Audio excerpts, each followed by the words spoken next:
안녕하세요. 장준환의 금요 스페셜 2016년 마지막 방송입니다. 이번 한 주 송년회, 모임, 술자리, 여러 사람들을 만나는 자리가 있으셨을 텐데요.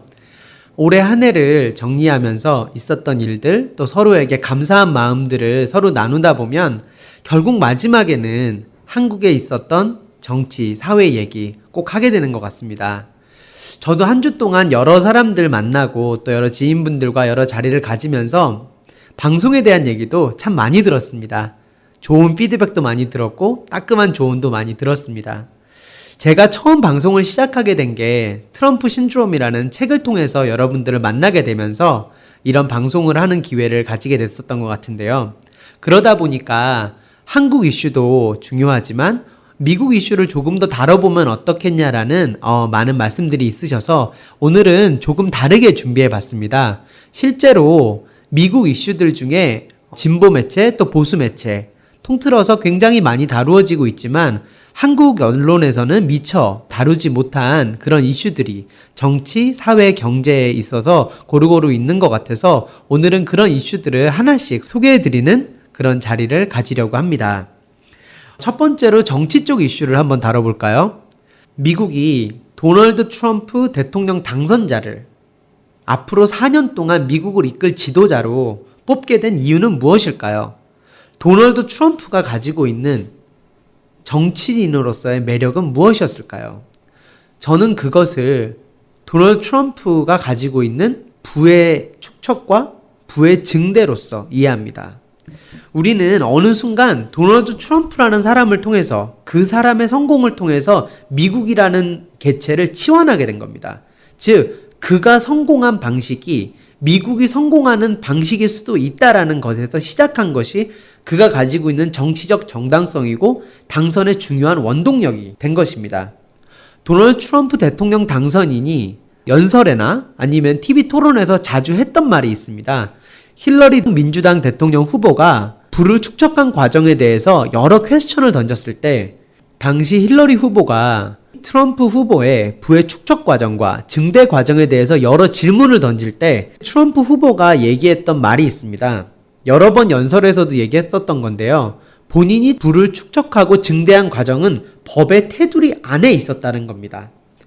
우리가 요즘에도 사실 한국에서 많이 나오고 있는 말인데요. 법대로 하자라는 말을 많이 하죠. 특히 청문회를 하면서도 헌법에 근거해서 해야 된다고 얘기를 합니다. 탄핵 정부에서 가장 많이 나오고 있는 말이고 특히 논설에도 많이 등장합니다.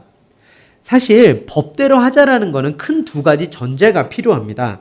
하나는 법을 올바로 쫓을 수 있는 법이 만들어져 있는 것이고 두 번째는 그 법이 정당하게 집행될 수 있는 환경과 상황이 주어져 있는 것입니다. 그렇지 않다라면은 법대로 하자라는 말은 그 자체의 위선인 것이고 가치를 정면으로 거스르는 것입니다. 지금 현재 트럼프 당선자한테 내려져 있는 여러 가지 언론의 공격은 파운데이션에 근거합니다. 즉 트럼프 대통령 당선자가 가지고 있는 파운데이션이나 비즈니스 인트레스트가 대통령으로서 직무를 수행하는 중에 conflict of interest를 발생시키지 않을 건가에 대한 부분입니다. 25 days before the inauguration, as Donald Trump is racing to free himself from potential conflicts. Announcing on Christmas Eve he's shutting down the Trump Foundation to avoid even the appearance of any conflict. In the same statement, Trump insisting that 100% of the money goes to charity. But there are questions about the foundation's spending, including whether Trump inappropriately used foundation money to purchase this $20,000 portrait. Trump has already paid a penalty to the IRS after the foundation made an improper campaign contribution. And now Trump's plan to shut it down is facing a major snag. The New York Attorney General's office is investigating the foundation and says it cannot legally dissolve until that investigation is complete. 지금 방금 ABC 뉴스 들으셨는데요. 트럼프의 트랜지션 팀이 가장 많이 신경을 쓰고 있는 부분은 파운데이션을 클로징하는 겁니다. 그래서 conflict of interest를 최대한 미니마이즈 하고자 하는 건데요. 진보 매체만 그렇게 얘기할까요? 보수 매체도 한번 어떻게 보도되고 있는지 들어보시겠습니까? President-elect Trump will be here in Washington to take the oath of office. In an effort to mitigate fears of conflicts of interest, Trump says he is shutting down a foundation that bears his name. Correspondent Rich Edson explains why it might not be so simple. The president-elect says he is closing his charity. The New York State Attorney General says he's not. President-elect Donald Trump says he is dissolving the Donald J. Trump Foundation to avoid conflicts of interest when he assumes the presidency next month. In a statement, he says, quote, "I am very proud of the money that has been raised for many organizations in need. I don't want to allow good work to be associated with a possible conflict of interest." New York State Attorney General Eric Schneiderman's office says it is still investigating the Trump Foundation and, as a result, says the president-elect cannot legally dissolve his foundation until the investigation is finished. It's been mired in some controversy as well. ABC 뉴스, 뉴욕타임스, 여러 진보 매체들이 트럼프 트랜지션 팀의 트럼프 파운데이션으로부터의 셔링다운을 많이 얘기하고 있습니다. 마찬가지로 보수 매체의 선두주자인 팍스뉴스도 이 부분에 대해서 많이 다루고 있는데요. 사실 파운데이션 뿐만 아니고 트럼프 오거니제이션, 또 이방카 트럼프의 브랜드 제품들, 주얼리, 옷, 가방, 그리고 이방카 트럼프의 곧 출간되는 책에 대한 수익금, 그리고 자녀들의 비즈니스, 여러 파운데이션들이 현재 포텐셜 컨플릭트 오브 인트레스트로 많이 얘기가 되고 있습니다. 그런데 여기에서 우리가 주의 깊게 들어야 될 거는 트럼프의 말인데요. Trying to avoid appearance of conflict라고 얘기를 하죠. 즉 appearance of conflict라는 것을 우리가 법률적으로 분석을 해보면 현재 conflict가 있다고 얘기하는 것이 아닙니다. 법률적으로 이해했을 때 컨플릭트로 보일 수 있는 부분을 피하기 위한 것이라고 얘기를 하는 거죠. 그건 정확하게 컨플릭트가 있다라는 것을 법률적으로 인정하는 것이 아니고 그렇게 보여질 수 있기 때문에 나는 그것조차 주의한다라는 스탠스를 취하게 되는 겁니다. 즉 법률적으로 전혀 문제가 없다라는 거죠. 하지만 대통령을 수행함에 있어서 조금의 문제도 일으키고 싶지 않기에 그것을 닫는다라는 표현으로 이해하시면 좋을 것 같습니다. 그래서 실제로 진보 매체에서는 conflict라는 것을 강조하고 보수 매체에서는 appearance of conflict라는 것을 실제로 굉장히 강조하고 있습니다. 우리나라에서도 이 기사를 접하면서 현 시국을 떠올려 보는 것은 어렵지 않습니다. 2007년 7월 19일 한나라당 대선 후보 검증 청문회에서 박근혜 대통령의 청문회 한번 들어보실까요? 제보자인 김효우 씨 면담조사, 최태민 목사의 자녀인 최순실 씨를 서면 조사하고 유경재단 측으로부터 전달받은 자료를 토대로 조사했으며 특히 최순실 씨와 관련해서는 재산 취득 경위 및 자금 출처 등을 집중적으로 조사했습니다. 영남대학에 대해서는 1988년 문광희 국감자료, 영남대 교수의 해보 등을 검토하였고 전재용 전 청구대학 이사장 아들, 최염 전 대구대학 설립자 손자 등을 면담 조사하였습니다. 아울러 신기수 경남기업 회장을 만나 성북동 자택 건축 관련 의혹들에 대해 확인하였습니다. 요즘에 방송에서 많이 들으시는 그 많은 단어들이 등장합니다. 최태민, 최순실, 유경재단, 영남대, 구급봉사단. 이 동영상이 지금 들으신 영상이 많은 분들이 요즘에 다시 한번 돌려보시고 있는 무려 8년 전 일인데요. 지금 현재 다시 이슈화되고 있습니다. 이때 당시에 대선 후보 검증 청문회인데요. 즉 검증을 했다라는 거죠. 우리는 검증이라는 스텝을 거쳤었습니다. 하지만 검증이라는 거는 객관적으로 국민적 공감과 동의를 얻어낼 수 있었어야 합니다. 과연 우리는 2007년에 한나라당의 그 당시 대선 후보였던 박근혜 대통령을 제대로 검증을 했던 걸까요? 마찬가지로 미국 같은 경우에는 트럼프 당선자가 대통령 당선 후에 이런 파운데이션을 셔링다운하고 비즈니스 인트레스트가 여러 군데에 얽혀있다는 걸 우리는 몰랐던 것일까요? 저번 주에 말씀드린 밸런스라는 개념을 다시 한번 설명드리고 싶습니다. 밸런스의 개념은 옳고 그름의 개념이 아닙니다. 시대정신 속에서 어느 쪽에 더 정당성을 주게 되느냐라는 것이죠. 미국 정치에서 지금 현재 두 가지 가치의 밸런스가 동시에 존재합니다. 트럼프 대통령이라는 비즈니스 인트레스트가 수없이 얽혀있는 사람과 또 그런 사람으로서의 성공으로 인해서 미국이라는 가치가 치환되어서 경제 발전을 이뤄낼 수 있을 거라는 믿음, 두 가지 가치가 충돌하고 있는 것이죠. 어쩌면은 모든 정치의 시작은 두 가지 가치의 충돌인 것 같습니다. 그것 자체를 옳고 그름으로 받아들여서는 안 되는 것이죠. 미국 정치의 시작을 한번 생각을 해보죠. 미국 정치의 시작은 연방주의와 반연방주의로 시작합니다. 연방주의는 페더럴리스트 파티라고 하는데요. 알렉산더 해밀턴이 이끌었었고요. 반연방주의는 여러분들이 워싱턴 DC에 가시면 한 번쯤은 꼭 보게 될 토마스 제퍼슨이 이끌었습니다. 연방주의는 강력한 중앙정부를 건설을 하기를 주장했고요. 반연방주의자인 제퍼슨이아는 각 주의 자주 독립을 주장했습니다. 미국이 처음 시작될 때 이민사회로 시작된 건 다 기억하시죠? 영국에서 넘어온 이민자들이 영국의 종교적 박해와 탄압을 피해서 왔기 때문에 자연스럽게 주의 자주와 독립을 외쳤던 겁니다. 하지만 각 주가 쪼개져 있다 보니 외국으로부터의 여러 가지 공격에 대해서 효율적으로 상대할 수가 없었던 것이죠. 그렇기 때문에 알렉산더 해밀턴이 주장한 쪽은 강력한 중앙정부를 요청했던 겁니다. 두 가지 가치 중에 어떤 것이 더 옳다고 생각하시나요? 두 가지 자체가 다 옳은 가치입니다. 왜냐하면은 두 가치 자체가 어떻게 하면은 국가를 올바르게 또 발전적인 방향으로 운영할 수 있을까라는 논의 끝에 나오게 된 거거든요. 그래서 두 가지를 옳고 그름으로 생각하기보다는 그때 당시의 시대 정신이 어떤 거였는지에 대해서 판단하는 것이 맞는 것 같습니다.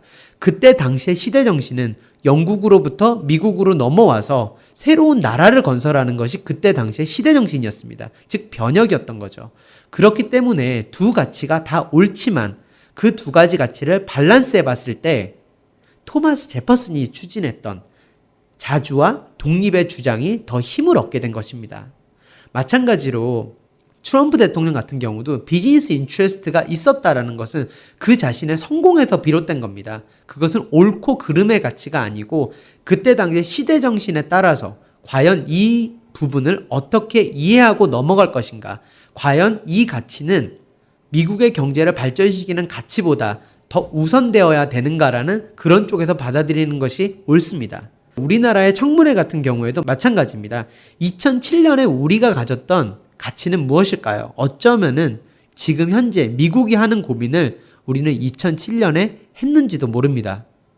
그 당시를 기억해 보시면 우리는 경제 발전이라는 것이 그때 당시의 시대 정신이었습니다. 노무현 대통령 정부를 거치면서 우리가 갖고 있었던 가장 큰 화두는 경제 발전이었죠. 그때 당시에 열렸던 청문회입니다. 이 청문회를 옳고 그름으로 받아들이는 것이 아니고 그때 당시가 가졌던 시대 정신 속에서 이때 청문회는 어느 정도의 객관성을 가졌었는지를 평가하는 것이 옳다라고 생각합니다. 물론 아쉬운 부분은 분명히 존재합니다. 그것이 제가 말하는 장기적인 가치인 것이죠. 그때 당시에 조금 더 객관적이고 조금 더 철저한 검증 과정을 겪었다라면 우리는 지금의 슬픈 사태는 있지 않았을 수도 있을 듯합니다. 마찬가지로 트럼프 행정부가 내년이면 탄생합니다. 검증 과정이 객관적이었는지 또 철저함을 통해서 우리나라가 겪었던 그런 사태는 일어나지 않기를 간절히 바랍니다. 후보가 있었고 사실이 있습니다. 그리고 그 안에 시대 정신이 선택적 판단을 하게 되는 것입니다. 지금 현재 우리는 트럼프 대통령이라는 판단을 한 것이고 우리나라는 박근혜 대통령이라는 판단을 했던 것입니다. 그것이 어떤 평가를 받을지는 앞으로 지켜봐야 되는 것이죠. 여러분께서는 이브닝 뉴스 2부 장준환 변호사가 진행하는 금요 스페셜을 듣고 계십니다. 경제 이슈 잠깐 다뤄봤으면 합니다. 2016년을 마치면서 트럼프 행정부가 들어서면서 비즈니스와 경제 발전에 대한 기대감이 나날이 커지고 있습니다. 실제로 진보 매체, 보수 매체를 통틀어서 많은 언론에서 얘기하고 있는 것은 부동산 개발입니다. 역시 트럼프 당선자가 부동산으로 많은 부를 축적을 했기 때문에 그런 쪽에 경기 부양책이 많이 나올 거라는 기대 심리에서겠죠. 2017년 1월 취임식 이후 가져올 많은 부양책들이 있을 듯합니다. 그에 따른 이슈들도 많을 거고요. 물론 부동산이나 이런 부분들이 소비 진작을 위해서 굉장히 도움이 된다라는 것은 여러 통계를 통해서 익히 알려져 있는 사실입니다. 마찬가지로 소비 진작이 이루어질 경우에 단기적인 경제 발전이 가능할 수도 있습니다. 하지만 우리가 정말로 봐야 되는 이슈는 미국이라는 나라는 사실 미국이라는 나라만을 따로 떼어놔서 얘기할 수는 없습니다. 저번 방송에서도 말씀드린 것처럼 금요 스페셜은 미국과 한국의 연결성을 찾아갑니다. 왜 연결성을 찾을 수 있는 걸까요? 그것은 미국 이슈가 가지고 있는 내재적인 국제적인 영향력 때문입니다. 미국의 경제 이슈는 단순한 미국 경제 이슈가 아닙니다. 미국의 정치 이슈조차 단지 미국의 대통령이 누가 되느냐라는 단순한 이슈가 아닙니다. 그것이 가지고 있는 영향력 때문이겠죠. 아마 그것이 제가 이 방송을 하는 이유인 듯 합니다. 2017년에 많은 경기 부양책이 나오면 그 부분에 대해서도 다뤄보려고 합니다. 그것이 가지고 있는 미국 경제에 대한 영향은 무엇이고 그것이 궁극적으로 미치게 될 우리나라의 영향은 어떤 게 있을 것인지 다뤄보려고 합니다. 첫 번째 인터뷰는 2주 전에 있었죠. 최순실 국정농단 여성 대통령의 실패인가. 두 번째 인터뷰는 저번 주에 사람과 권력 어떻게 쓰는 것이 올바른 것인가에 대해서 두 번의 인터뷰가 있었습니다. 이번은 올해 최순실과 박근혜 대통령의 탄핵으로 이어지는 전국을 우리가 대중적으로 이야기하게 된 시점이 언제였는지 생각해보면 이화여대 사태가 아닌 듯 합니다. 이화여대 사태가 이번 여름에 있었죠. 제가 몇 주 전 한국 출장 중에 이화여대 국제대학원 학생들과 트럼프 시대를 맞는 국제 정세에 대한 간담회를 가졌습니다.